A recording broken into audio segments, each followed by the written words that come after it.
last season, Morgantown hadn't missed the postseason since 1994, but last year, an inability to finish games and giving up big plays had the Mohegans finishing the season 4-6 and sitting out the 2014 postseason for the first time in 20 years. 5 of their 6 losses were by 9 points or less.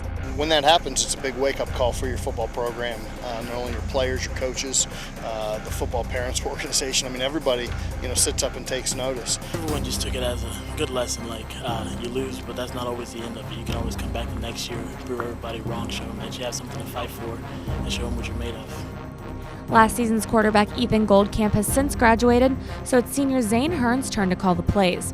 Hearn has spent the last 3 years mostly observing and occasionally getting playing time, but feels prepared to take on the role of QB1. I feel pretty prepared, actually. We've had a pretty hard offseason, working pretty hard, and I'm pretty excited to see what's going to happen this year.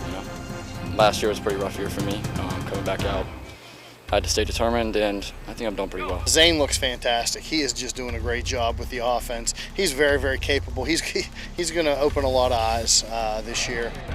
Injury forced Morgantown to dive into its JV roster last season, leaving inexperienced players to perform at the varsity level.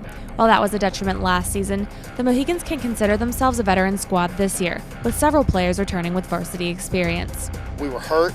The senior class was very, very small, so we had to play kids maybe a year, or in some cases a year and maybe half of a year too early. But I think that'll pay dividends this year, having the fact that they've played a lot of Friday night football. We also have more people taking more reps, and we'll be able to get everybody a break during the games. That way we're not gassed in the fourth quarter. Like last year, what happened when we lose.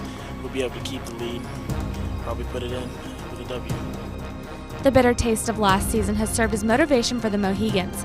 They've spent training camp focusing on discipline and endurance in preparation to make a push for a return to the playoffs in 2015. I'm Shelby Cassasi, 5 Sports.